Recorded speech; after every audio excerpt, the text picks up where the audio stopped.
It should have been impossible to kill Billy the Kid. His New Mexico Territory partisans protected him from Las Vegas, south to Penasco River ranches. But on July 14, 1881, the fatal trigger was pulled. So who really killed him? 4 men wanted him dead: Thomas Benton Catron, Lew Wallace, Azariah Wild, and Pat Garrett.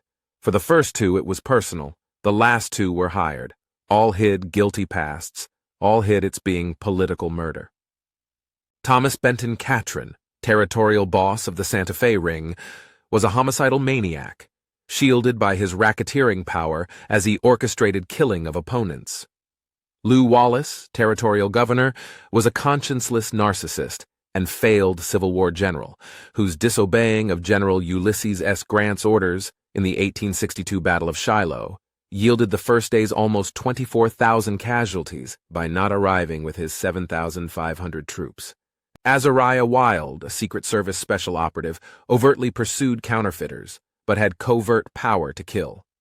Pat Garrett, then Lincoln County Sheriff, was a past buffalo hunter when, in 1876, he murdered his group's teenaged kid, Joe Briscoe, but claimed self-defense.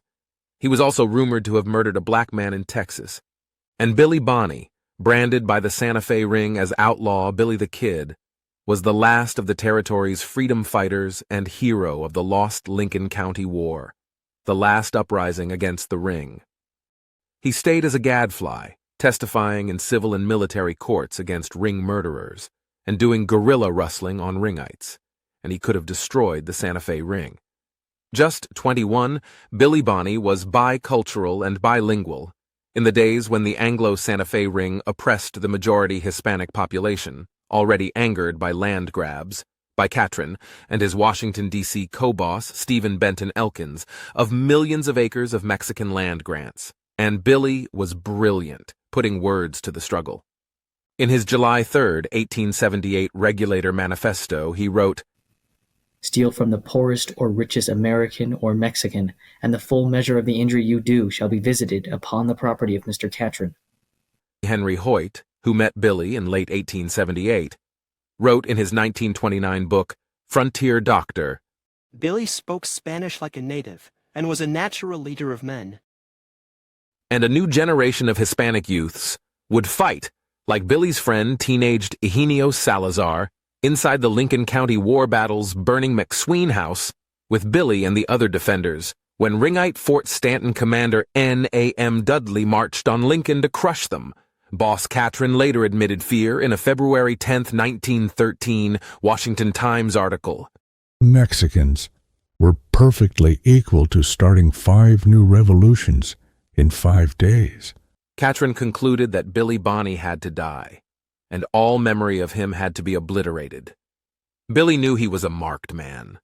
On March 13, 1879, when bargaining for a pardon, he wrote to Governor Lew Wallace that he would have testified on his own against murderers of an anti-Ring attorney, but, quote, "My enemies would kill me." Billy knew his outlaw myth was created to kill him. In his December 12, 1880 letter to Wallace, Billy presented it with his usual irony. "I noticed in the Las Vegas Gazette a piece which stated that Billy the Kid, the name by which I am known in this country, was the captain of a band of outlaws who hold forth at the Portales. There is no such organization in existence, so the gentleman must have drawn very heavily on his imagination." Catron, Wallace, Wild, and Garrett hid their killing motives behind the lie of a good riddance extermination of a depraved murderer. Catron's Ring propaganda came in the December 22, 1880 New York Sun article titled, Outlaws of New Mexico, The Exploits of a Band Headed by a New York Youth, The Mountain Fastness of the Kid and His Followers, War Against a Gang of Cattle Thieves and Murderers. Lew Wallace began his lifelong publishing of fictions of outlaw Billy the Kid, who'd killed a man for each of his 21 years and wanted to kill him too. Azariah Wild's 1880 reports to his Washington, D.C. boss fabricated Billy as leader of the country's biggest gang of murdering, rustling counterfeiters. And chosen shooter Pat Garrett, with a ghostwriter, titled his 1882 book The Authentic Life of Billy the Kid, the noted desperado of the Southwest, whose deeds of daring and blood made his name a terror in New Mexico, Arizona, and northern Mexico. Mouthpiece for all was the July 23, 1881, Las Cruces Rio Grande Republican's Kid the Killer killed, crowing, "William Bonney, alias the Kid, is dead. Brave Pat Garrett has accomplished the crowning feat of his life by bringing down the fierce and implacable foe single-handed." Garrett's deputy, John William Poe, at the killing, knowing neither Billy nor the history, regurgitated lies in his 1933 book, The Death of Billy the Kid, stating, "Billy the Kid had killed a greater number of men than any of the many desperados and killers I have known or heard of during the 45 years I have been in the Southwest." Timid, late 20th century historians played along. Frederick Nolan, in his 1992 The Lincoln County War, a documentary history, hid the still-existing ring and quoted Garrett's fabulous ghostwriter Ashman Ash Upson to call Billy a murderer rustler. The times at last were changing, and a cold new wind of law and order was beginning to blow. I agree that times are changing. It's time to expose Billy's killers and their motives and methods. Thomas Benton Catron, a serial murderer of opponents like John Tunstall and Alexander McSween, pretended legality by labeling his victims as outlaws, and branded Billy as Billy the Kid, and Billy's Lincoln County War indictments for regulator killings made hanging seem easy. But Billy disappeared into partisan safe houses and camps. So Catron recruited new Governor Lew Wallace with an October 6, 1878 outlaw list by Santa Fe's ringite U.S. Marshal John Sherman. Wallace did try, offering a $1,000 dead or alive reward and sending Fort Stanton troops in unsuccessful pursuit. But Billy sidetracked Wallace. After a peace meeting with Lincoln's ring sub-boss James Dolan and others, Billy saw him shoot dead anti-ring attorney Houston Chapman. By letter, he offered Wallace his testimony against the murderers for his pardon for regulator killings. Desperate Wallace, appointed to pacify the territory, grabbed the chance, promising a pardon in a meeting and letters. Billy testified and got indictments. Then, awaiting his pardon in sham jailing, Billy testified again on his own in military court against Commander Dudley for his Lincoln County War intervention. But Wallace, fearing Catron, withheld the pardon. Captured Billy on March 4, 1881, would write to him, "I have done everything I promised you I would, and you have done nothing that you promised me." On March 2, 1881, Billy had written, "I have some letters which date back 2 years, and there are parties who are very anxious to get them." Risk of Billy proving him a liar made Wallace want him dead by hanging. He issued personal $500 reward notices for Billy before and after Billy's escape. On April 28, 1881, hypocritical Wallace spoke to a Las Vegas Gazette reporter for interview with Governor Lew Wallace on the Kid. The reporter wrote, "He appears to look to you to save his neck." "Yes," said Governor Wallace, smiling, "but I can't see how a fellow like him should expect any clemency from me." The general tenor of the governor's remarks indicated that he would resolutely refuse to grant the Kid a pardon. Catron was setting up hanging. In the 1879 grand jury, in which Billy testified, Catron's minions, District Attorney William Reinerson and Judge Warren Bristol, changed Billy's venue for his own indictments to Doña Ana County's unsympathetic Mesilla. But, before transport, Billy disappeared into his partisan underground, so boss Catron sought political murder. Using his Washington, D.C. ring co-boss Stephen Benton Elkins, he enlisted the Secret Service. Arriving in September of 1880, Special Operative Azariah Wild was lied to by his Lincoln handler, ringite James Dolan, that rustler murderer Billy the Kid headed a counterfeiting gang. Wild was ready to kill. Reporting for October 31st, 1880, Wild wrote to his chief that he was getting warrants to arrest or kill the whole business. Catron's chosen front for the Secret Service pursuit was new Lincoln County Sheriff Pat Garrett, elected by ring-agitated New White Oaks settlers to kill Billy the Kid. Azariah Wild empowered Garrett as a deputy U.S. Marshal for territory-wide power to capture or kill Billy. Garrett hired spies and Texan posse men through Wild. Then he tried to kill Billy himself. In a December 19, 1880 Fort Sumner ambush, missing Billy, he mortally shot Tom O'Folliard. On December 22nd, at a Stinking Springs ambush, mistaking Charlie Bowdry for Billy, he killed him, only then settling on capturing Billy. Fearing partisan rescue, Catron held Billy in the Santa Fe jail from December 27, 1880 to March 28, 1881, awaiting train tracks completion near Mesilla.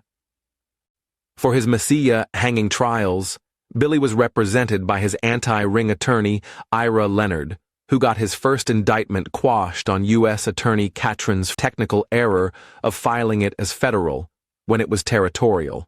But Catron's likely death threat caused Leonard to quit.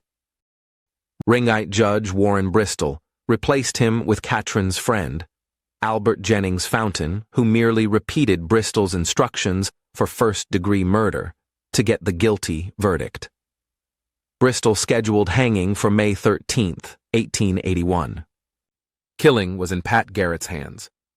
On April 21, 1881, Billy arrived in Lincoln to his courthouse jail, once the store of ring sub-bosses sold to the county by its owner, T.B. Catron.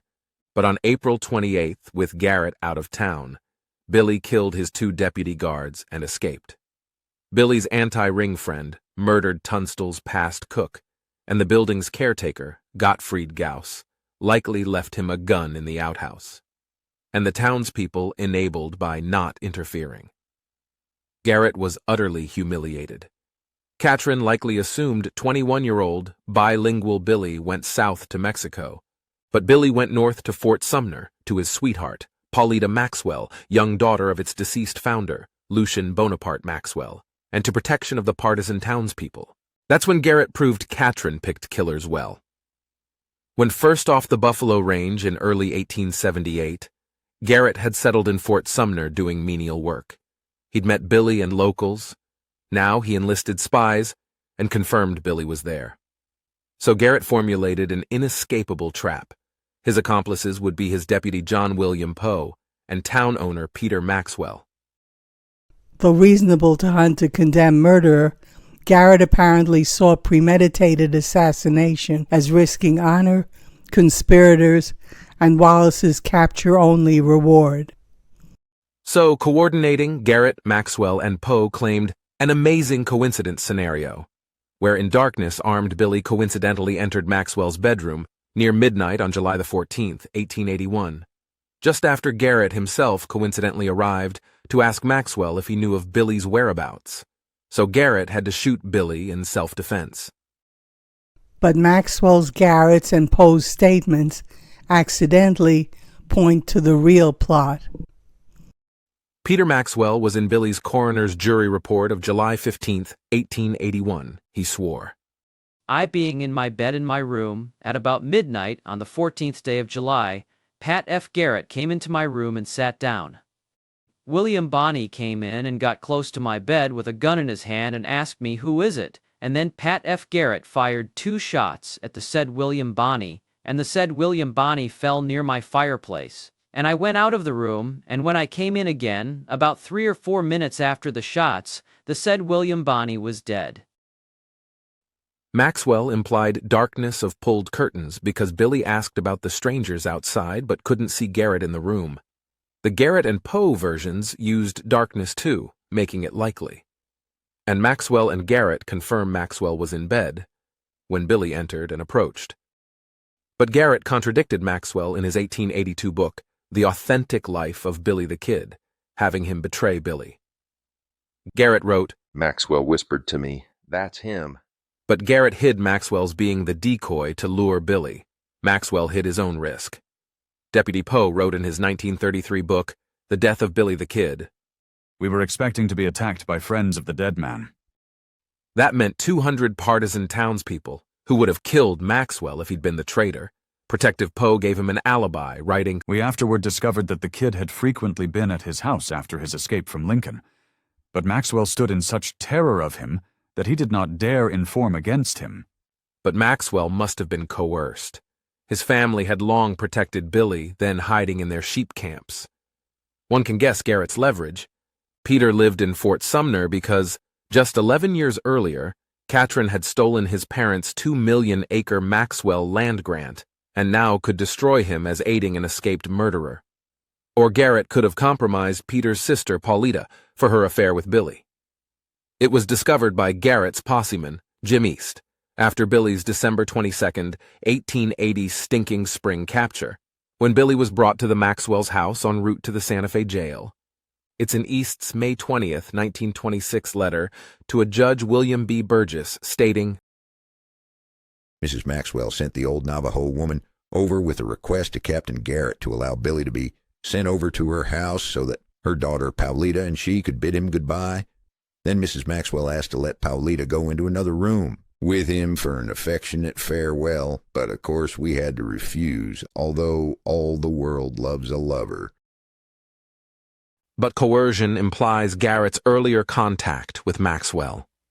Garrett, in his statement letter of July 15, 1881, the day after the killing, makes a slip dating the killing to Wednesday, the 13th. Giving weekday and date makes unlikely misstating actual Thursday, July 14th. Possibly the meeting was then to coordinate an ambush. Garrett's July 15, 1881 statement letter was his application to Governor Lionel Sheldon for past Governor Lew Wallace's $500 personal reward for capturing Billy the Kid, almost $16,000 today. Since Sheldon was traveling, it was processed by acting Governor William Rich.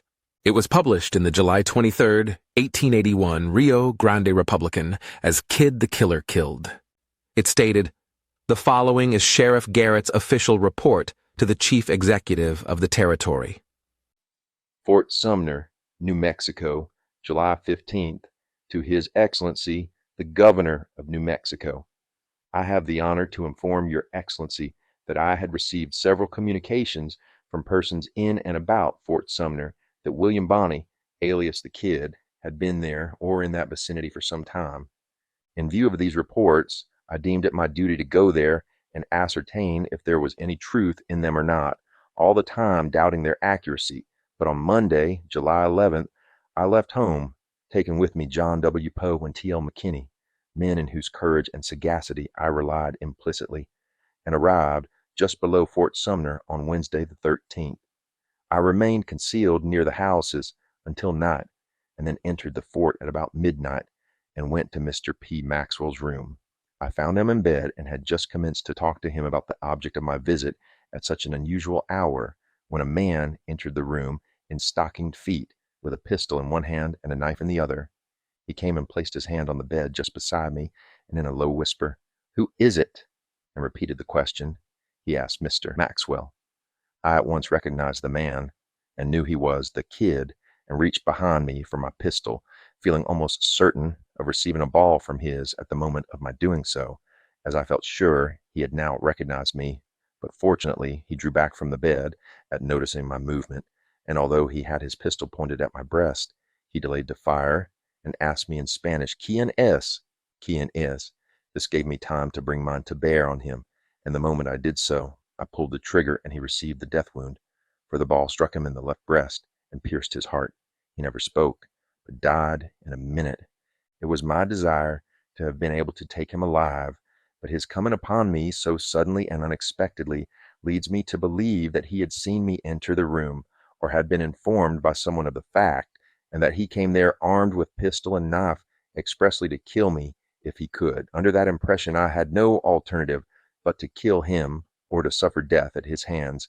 I herewith annex a copy of the verdict rendered by the coroner's jury called in by the justice of the peace, ex officio coroner, the original of which is in the hands of the prosecuting attorney of the 1st Judicial District. Garrett said too much. First, he revealed spies in and about Fort Sumner, which implied premeditated planning.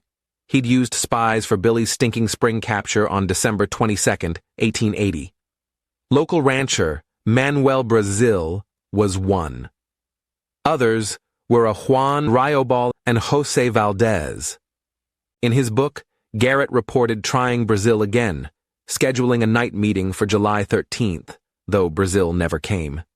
And Riobal and Valdez may now have been tasked with calling Billy from the sheep camps for a meeting with Peter Maxwell as decoy on July 14th.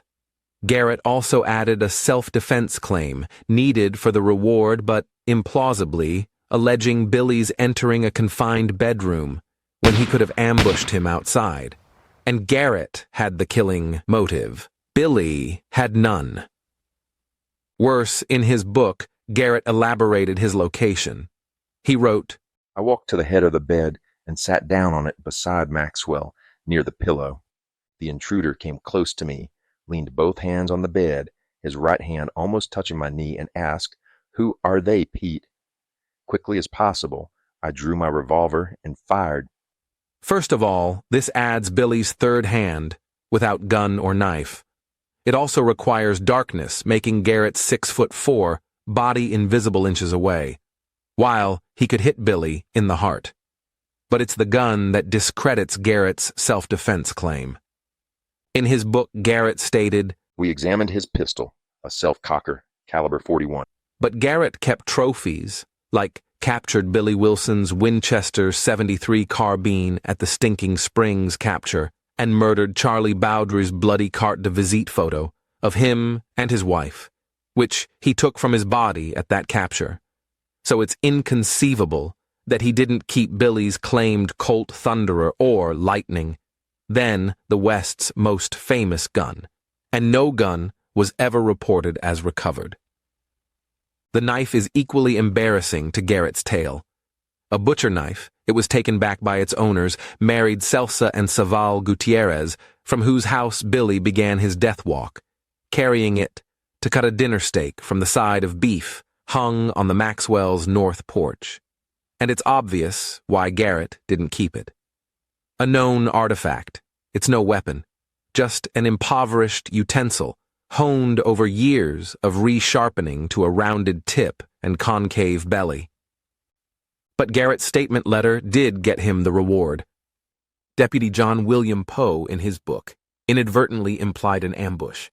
He was a Canadian River Cattle Association detective in White Oak since the winter of 1880, to counter cattle rustling attributed to Billy the Kid. Apparently trying to hide Garrett's spies and premeditation, Poe claimed that in July of 1881, a White Oaks informer told him Billy was in Fort Sumner, making him convince skeptical Garrett to check, with Garrett bringing additional deputy Thomas Kip McKinney. For the July 14th killing day, Poe had himself doing town reconnaissance as a stranger, then going north to Sunnyside's postmaster, Milner Rudolph, on Garrett's advice. Poe claimed everyone's fear indicated Billy was near, but Rudolph implied a spy.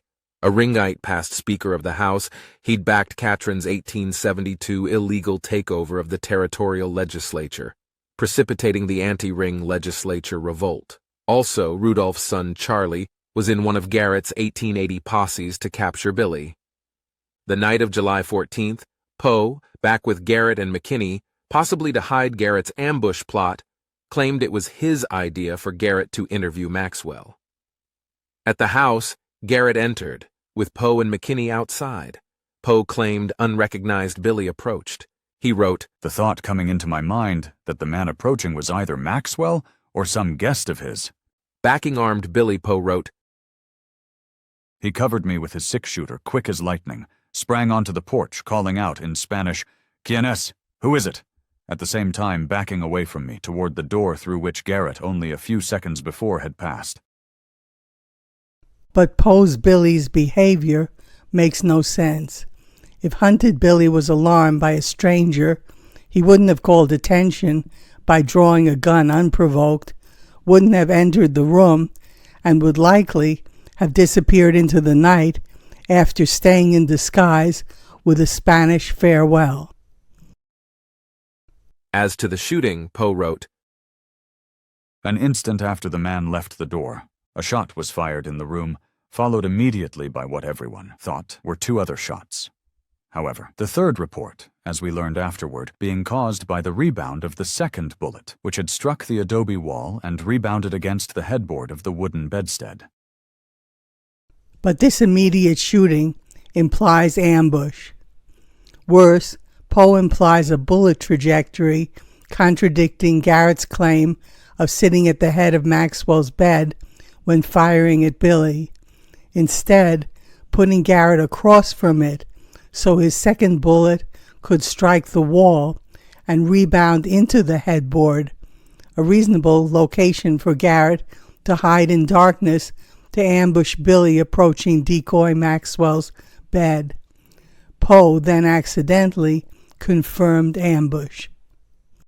A moment after Garrett came out of the door, Pete Maxwell rushed squarely onto me in a frantic effort to get out of the room, and I certainly would have shot him but for Garrett's striking my gun down.